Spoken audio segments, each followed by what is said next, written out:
this will be great. Oh, hello. Come look at this. Look here. You see this? This is my old uniform from back in the days when I was captain of my own ship. Ooh, I love this uniform. I'm going to try it on right now. Fantastic. Oh, my goodness. Doesn't seem to fit me anymore. Maybe I got a little bigger over the years, huh? Maybe if I try pushing and squeezing, that'll do it. No, pushing and squeezing is not going to do it. You know, Hank could have told me about that. Yeah, you see, Hank felt like everyone in the big harbor was pushing and squeezing him. This was just the other day. Now, he was very upset about that. But then, something magical happened. Let me tell you about it. It was a big, bright, beautiful summer day in the big harbor. All the tugs were still asleep.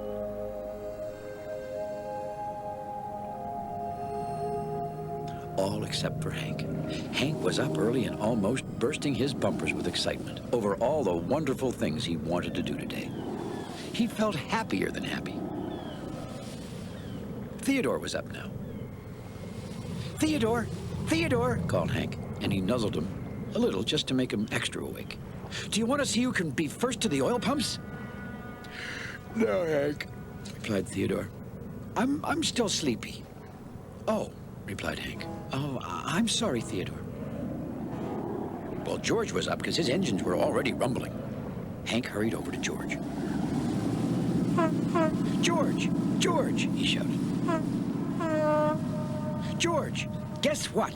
The work meeting doesn't start for 9 whole minutes. Do you want to visit Blue Nose with me? Hank, your anchor is dangling again, grumbled George. Oops, said Hank. I thought I tucked it in, but do you want to visit Blue Nose with me? No, replied George. Well, Hank floated back to his dock to wait for the dispatcher to begin the morning work meeting. Maybe, thought Hank, the dispatcher will have a really great job for me today. We have a big oil tanker arriving soon, said the dispatcher. Theodore, Emily, and George, proceed to the harbor entrance. Now, Hank thought that bringing in an oil tanker would be lots of fun. Oh, can I help too? He said. The dispatcher turned to Hank. No, Hank, he said. But I do have a job for you. Bonavista barge is a load of bumpers. I would like you to take her around the harbor and replace the broken bumpers on the docks. That is all.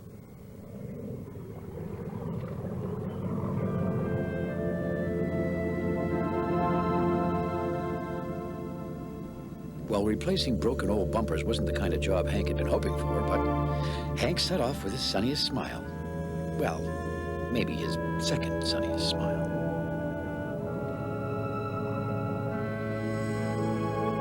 As Hank went to get Bonavista barge, he felt the sunshine on his smokestack and the warm water tickle his hull. I bet the rest of the day will be greater than great, he said to himself. Just then, Hank saw Foduck floating along with his serious safety patrol face. Foduck! Foduck! Hank called. Yes, Hank? Foduck said. What is it? Do you want to race to Bonavista barge? Said Hank. No, Hank, replied Foduck. I'm very busy now. And with that, Foduck went on his way. No. To Hank, it seemed like that was all anybody had been saying to him ever since he woke up. Hank floated there, alone in the middle of the busy harbor. All of a sudden, sunshine didn't seem so bright. The water not quite as warm. But then, just as suddenly, Hank smiled again. I bet Bonavista barge will want to do things I want to do. Sure enough, Bonavista was waiting with a big load of bumpers when Hank came hurrying along. In no time at all, Hank tied his tow line onto Bonavista and began to pull. Bonavista, said Hank. Would you like me to take you the long way around today? That way we can see lots of things. No, Hank, replied Bonavista. I'm hot, and these bumpers are heavy. Let's just get our work done. Hank couldn't believe his ears. A barge had said no to him. Hank could feel all the no's everyone had said to him building up inside like hot steam in a kettle. "It's not fair," he shouted to the whole harbor. "No one wants to do what I want to do. Well, I don't want to move dumb old bumpers. And I don't want to work today. And I don't even want to be a tugboat anymore." Now, all the other tugboats who were heading off to work heard Hank blow his stack. And they couldn't believe it. I've never seen Hank lose his temper before, said George. "What's the matter with him?" said Emily. "I'll find out," said Theodore, and he set off right away to talk to his friend. "Hank," called Theodore, "why did you yell like that? What's the matter?" "Nothing," replied Hank quietly. "I just want to be by myself." "Are you sure that's what you want?" Theodore said. But Hank just stared at his anchor. This wasn't like Hank at all.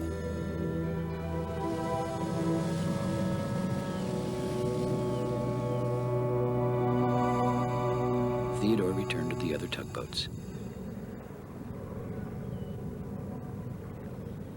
"Hank won't tell me what's the matter," he said, worried. "I'll find out what's the matter with Hank," said George in his biggest voice. "I'll go too," said Fodak.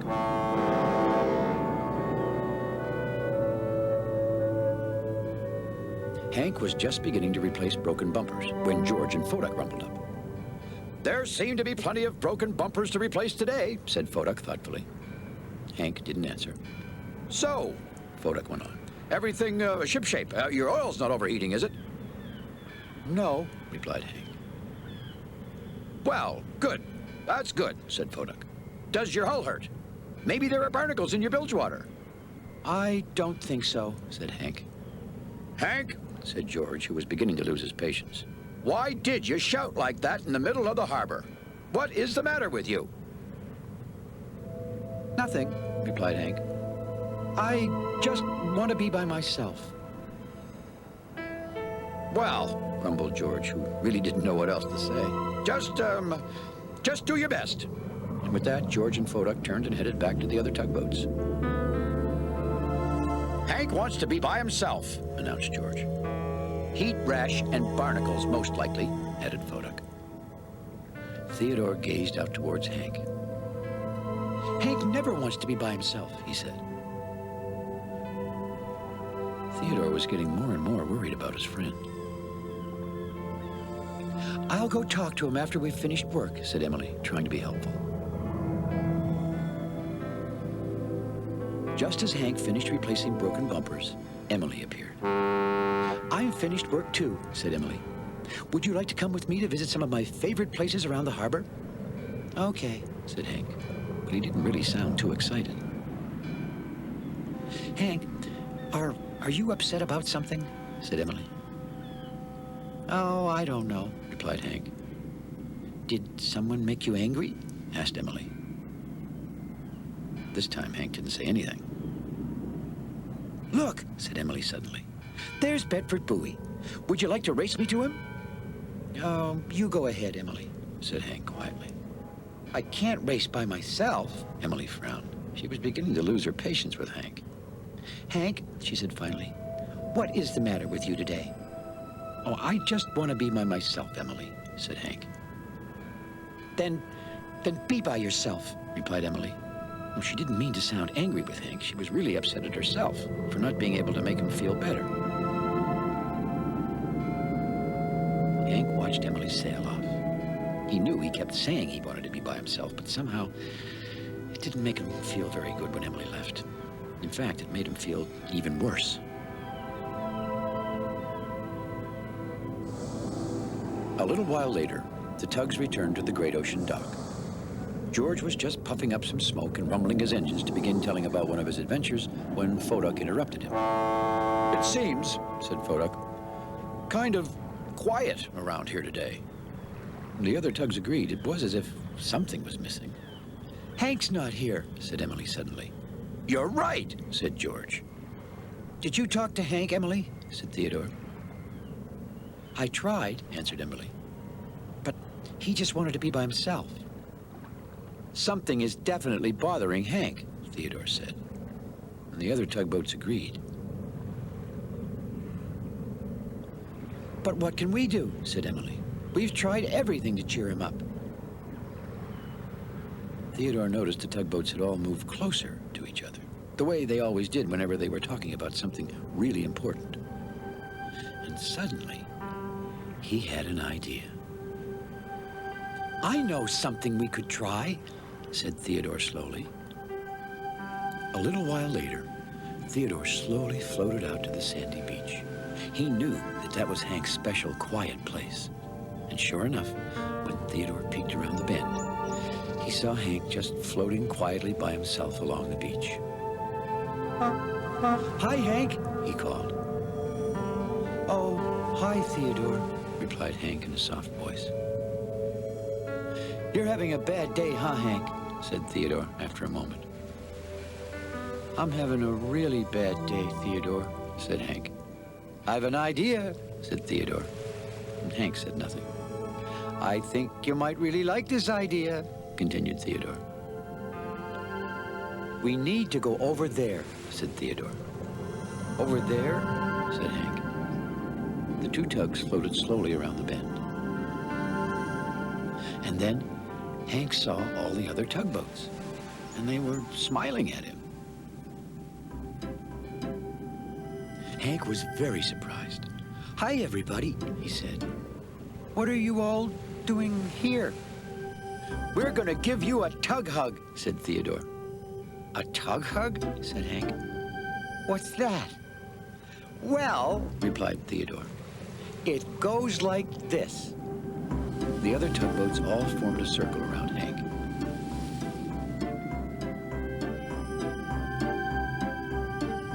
And then moved really, really close to him until their bumpers were all nuzzling together. This is a tug hug, said Theodore. Well, Hank began to giggle. I really like tug hugs, he said. And everyone began to laugh and toot their whistles with glee. And just like a dark cloud blowing away and the sun coming out again, Hank felt just the way he'd felt when he'd woken up that morning. Happier than happy. Thank you, Theodore, said Hank.